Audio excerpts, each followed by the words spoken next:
Today's video is going to take a look at an introduction to limits. We're going to first look at what a limit is, and then we're going to estimate limits using tables. And then finally, we're going to take a look at finding limits of graphs. So I want to start with this exploration here that you see here on the screen. Okay, so we have a table of values.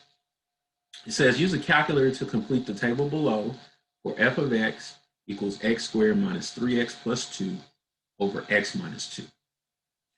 So we're going to fill in this. So I'm going to fill in the table here using Desmos, and every now and again I may use the TI Inspire emulator to help, depending on what our goal is.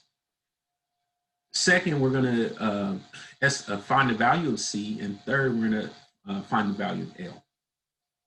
So again, our function is x squared minus 3x plus 2 all over x minus 2. So what I'm going to do is I'm going to switch to Desmos here, and I'm going to type in the function. So for those of you that don't have access to a calculator, Desmos is a very good calculator to use. I'm going to type my division sign first. I'm going to type in the function. Okay.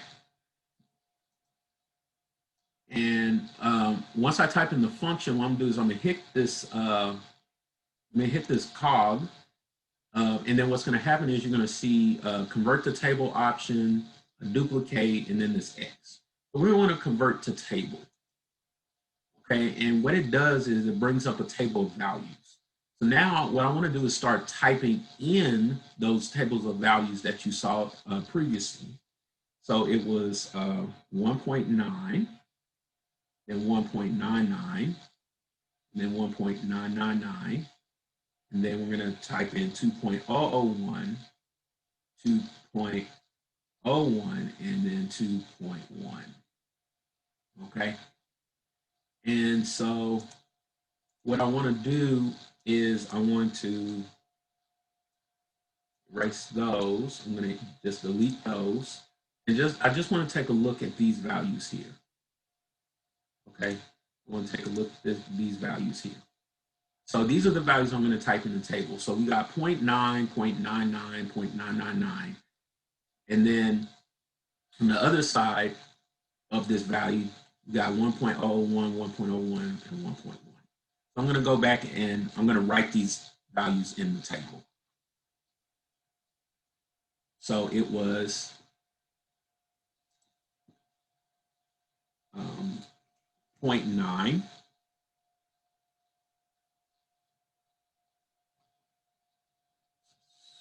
so 0.9, then 0.99, 0.999, and then we have on the other side, it was 1.001, 1.01, and then 1.1.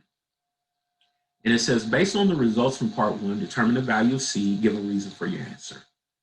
And so based on what's happening in my table, I would guess that C would probably be 2. So I'm going to put C equals 2 because X is increasing.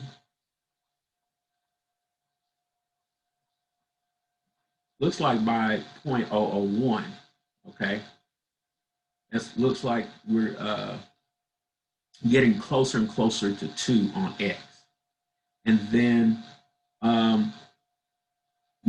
part 3 says, based on your results from part 1, determine the value of L, give a reason for your answer. So based on these values, I would guess that L would be 1 because, again, we see a pattern that f of x is increasing by 0.001. Okay, and so this concept of looking at values around a given value is defined as a limit. So this is the notation for a limit. So it's the limit of f of x as x approaches c is L or equals L. And that's how we read it as you see it down here. That's how you read this mathematical statement. What does it mean? Informally, it means f of x gets arbitrarily close to L as x gets sufficiently close to C. So what we're saying here with this diagram is get very close to A. And as you get close to A, what's happening? Okay, what y value are you getting close to? So as you get closer to x, what are you getting closer to on y? All right. So our first part here is to describe these limits. So before we even start working with them, we're going to describe what they are. So here's some limit statements, and I'm going to actually write the meaning of these statements here. So what does this limit statement mean? It means f of x, which is 3x plus 2, gets arbitrarily close to 8 as x gets sufficiently close to 2. That's what that limit statement means. And what I'm going to do is I'm going to use this same statement to help me write this limit statement down here. Okay, so all I'm doing really is changing this and this and this based on the sentence stem. So instead of f of x equal, so this f of x now, and I'm gonna write it in a different color so you can see it. So this f of x is now x squared minus 3 gets arbitrarily close to 1 as x gets sufficiently close to 2. So that will be the statement describing these two limits. So if you understand these, how to describe these limits, here's some practice problems you can try on your own. And if you have any questions, you can contact me via email. So let's continue on to another part of limits. So now we're backtracking a little bit back to finding limits numerically. So we have these functions here, and what I want to do is I want to estimate the limit. So I'm going to go back to my Desmos calculator, okay, and type this function here. So it's x minus 2 over x squared minus 4. So I'm going to change this to x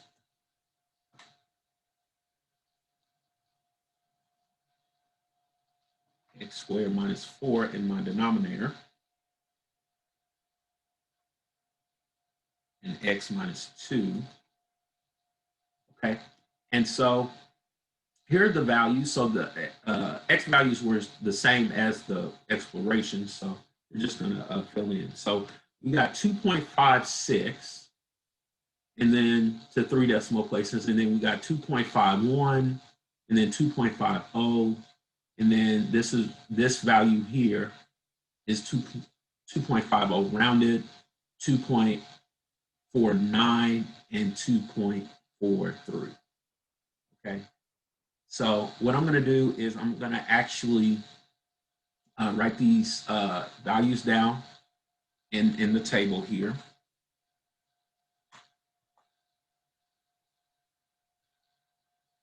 So we have, correct to 3 decimal places, we got 0.256, 0.251, 0.250, and then on the other side, we have 0.250 rounded and 0.249 and then 0.243. So if I had to estimate what the limit is, based on the pattern I see, I would guess this would be, the limit would probably be 0.250.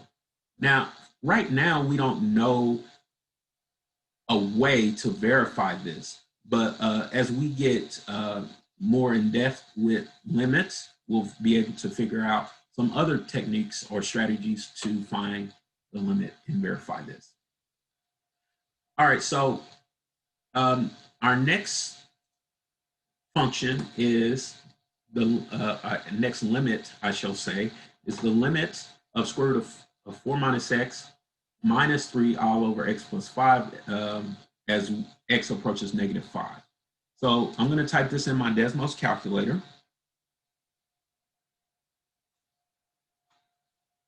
Okay. And the way I'm going to do this, and I'm off screen typing this in, so you have to bear with me. So 4 minus x minus 3 over x plus 5. I'm going to move this back over here so you can see it. Okay, so there's the function, and then I'm going to change these values. Okay, so this was negative 5.1, negative 5.01, negative 5.001, and then negative 4.999, negative 4.99, and negative 4.9. And then I'm going to delete the rest of these values. We don't need them. Okay, so here are the values. Okay, here are the values. And I'm going to zoom in here. Okay, we zoom in so you can see the table a little bit better. Okay, so we got at negative 5.1, got negative 0.166, and then negative 5.01, we got negative 0.167, and then another negative 0.167, negative 0.167, negative 0.167 again, and so on. So this is going to repeat, looks like in our table. So I'm going to write these values down for you. Okay. So we have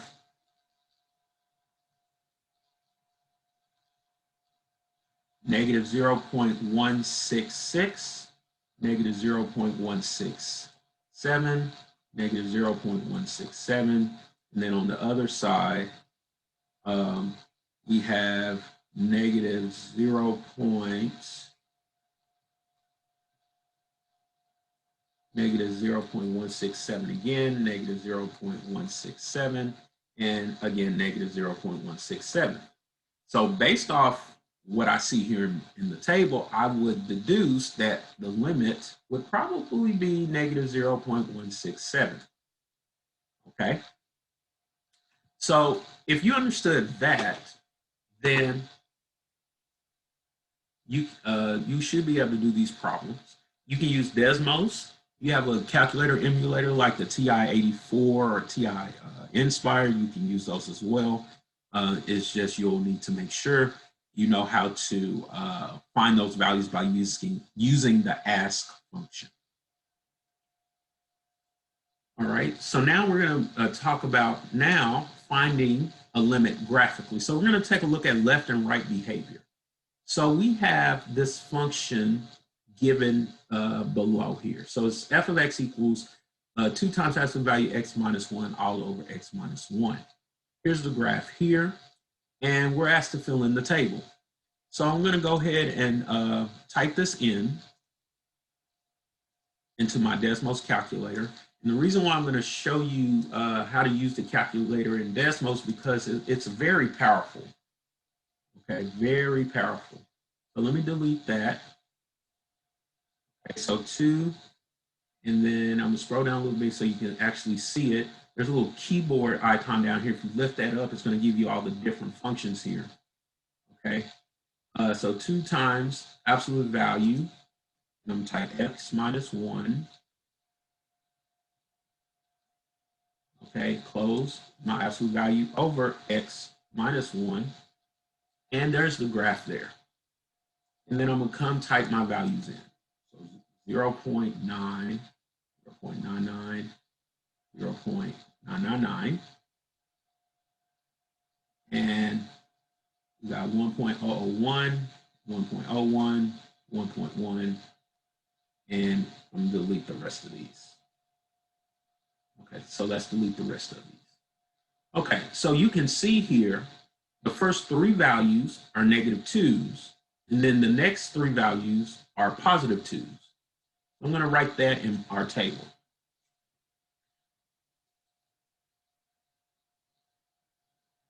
So -2 for the first three values, and then +2 for the other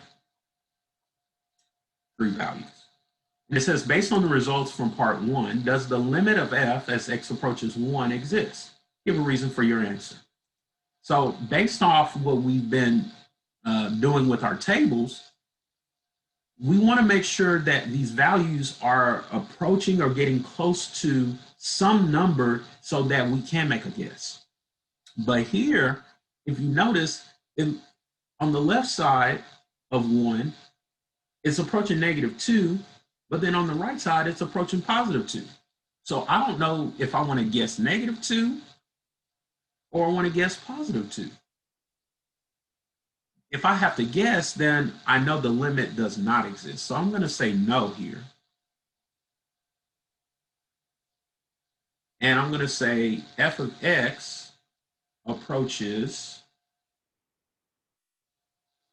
-2 from the left side, or from the left, excuse me, and f of x approaches +2 from the right.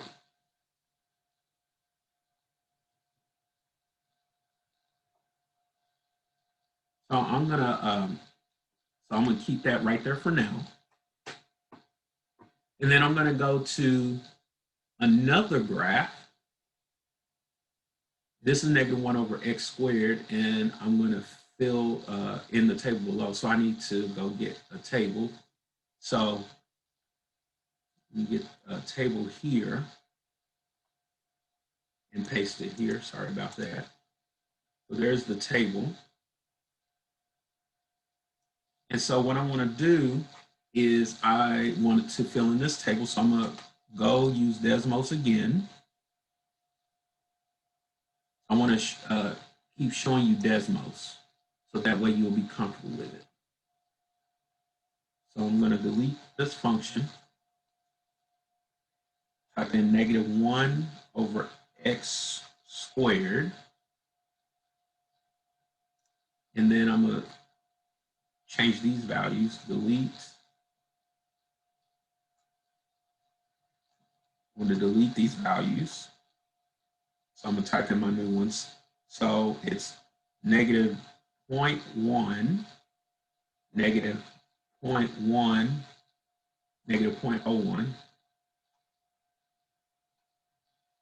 and then -0.001, and then 0.001, 0.01, and then finally 0.1. So let's see what's happening here. So we got -100, then -10,000, then -1 million. And then on the other side, we got -1 million, -10,000, and then -100. So I'm going to type those in.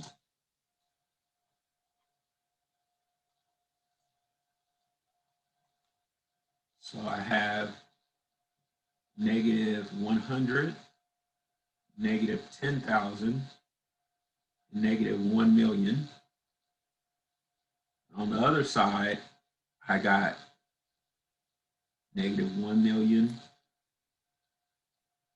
-10,000, and -100.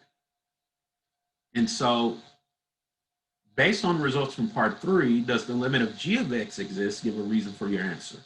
So if I look at my table, what's happening is it keeps getting more negative. As I get closer to 0, this is going to keep getting more negative and more negative and more negative. So it's going to blow up blow up in a negative direction. So will this limit exist? I'm going to say no. And the reason why I'm saying no is because f of x gets more and more negative. Okay, f of x keeps getting more and more negative. That's how I'm going to write my reasoning.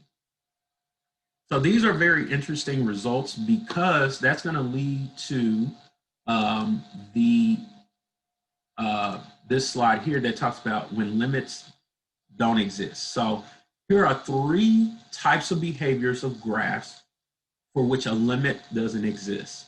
And the verbiage is important, so keep that in mind.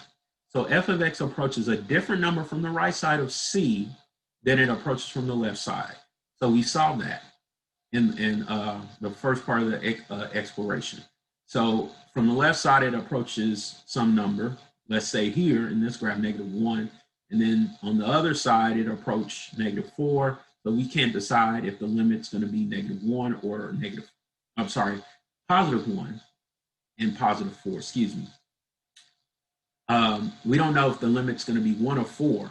So if we have to guess which one it is, then we know that's one behavior where the limit doesn't exist. Or if you look here, that looks like a jump in the graph. So that's one type of behavior. Okay, so jump. Okay. Second behavior, f of x increases or decreases without bound as x approaches C. So in other words, in this graph, I'm either going to get more negative or in this graph, get more positive.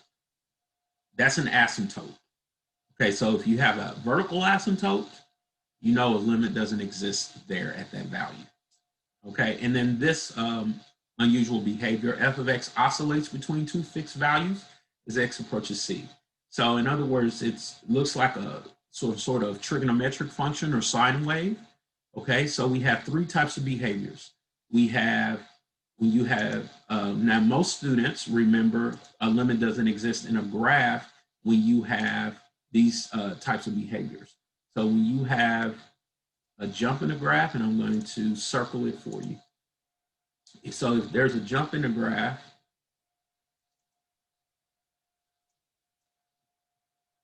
okay, I was trying to circle it for you. Okay, let me see if that does it.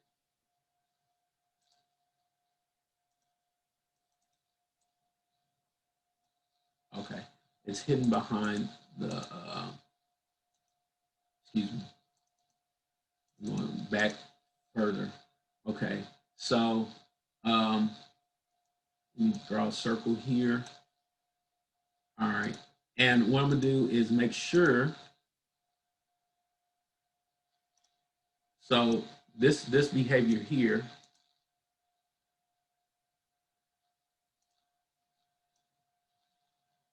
okay, so this behavior here, also we have a vertical asymptote here, okay, and then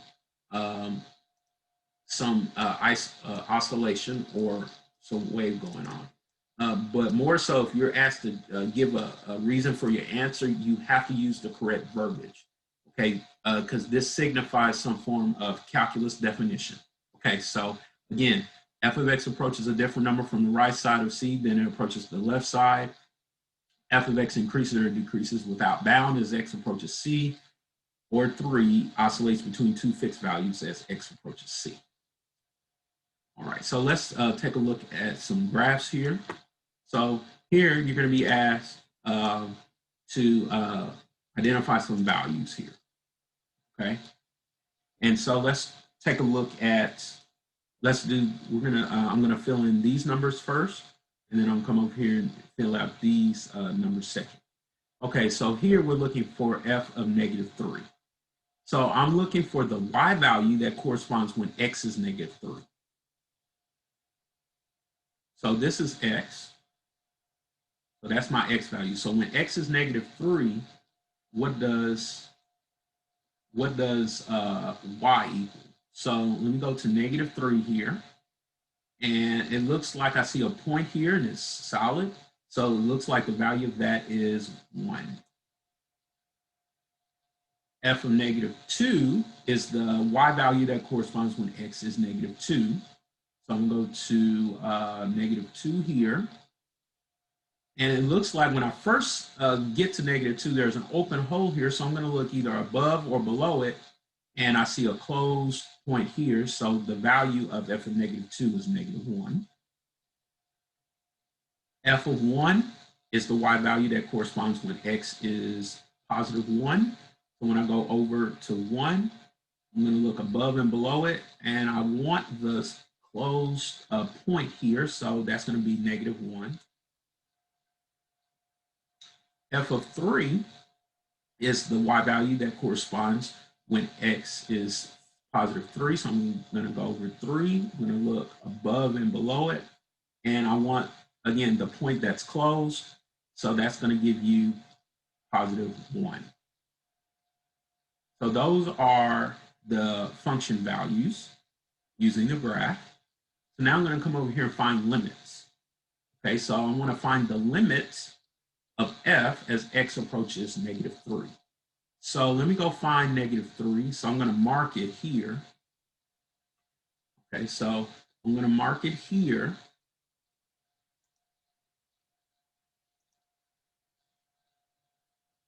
I'm going to use orange to mark it. I'm going to use orange to mark it. So the limit of f as x approaches negative 3. So here's negative 3. Okay.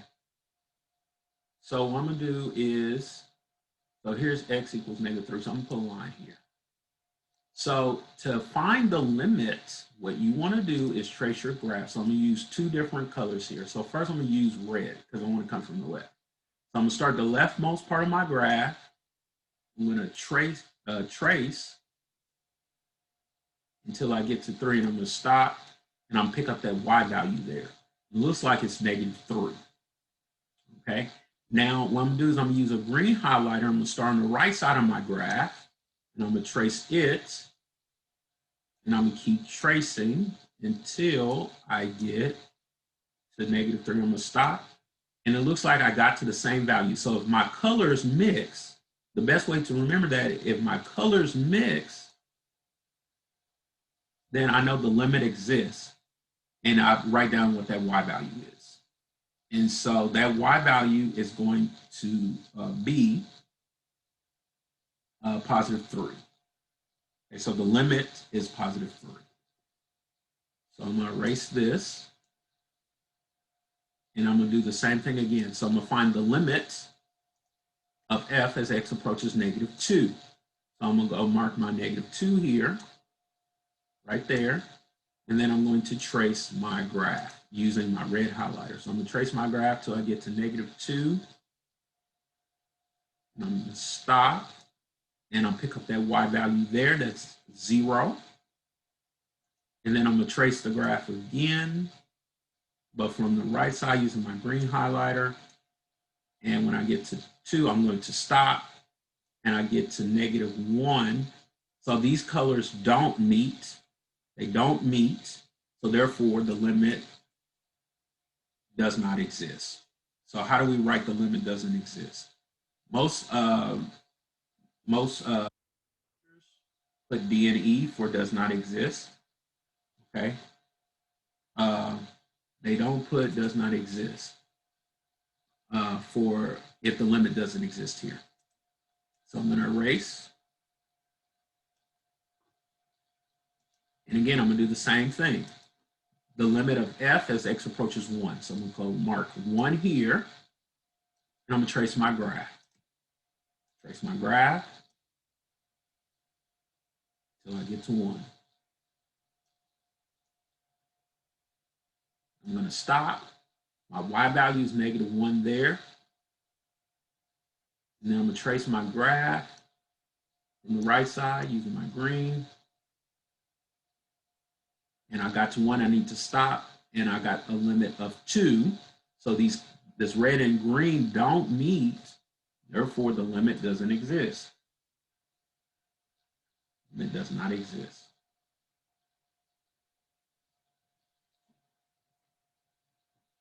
Okay, finally, the limit of f as x approaches 3. Okay, so I'm going to erase. I'm going to erase this, and I'm going to mark 3. I'm going to trace my graph.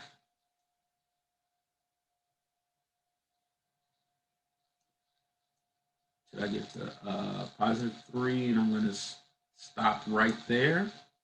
And looks like I arrived at -2 as my y value. And then I'm going to use my green highlighter, start from the right side, trace till I get here, I stop. And notice that the colors do meet. Okay, they do meet at the y value of -2. So the limit does exist, and and the limit is -2. So the limit, okay, the limit is based off the y value you approach from the left side of your graph and the right side of your graph. It has nothing to do with the point if it's open or closed. So it doesn't matter if it's open or closed. What matters is if I trace my graph from either side, do I arrive at the same y value when I approach the x value? So if you understood that, then you should be able to do this practice problem. And that is, we have arrived at the conclusion of the video. I thank you so much for watching it. And if you have any questions, please feel free to reach out via email. Thank you and have a good rest of your day.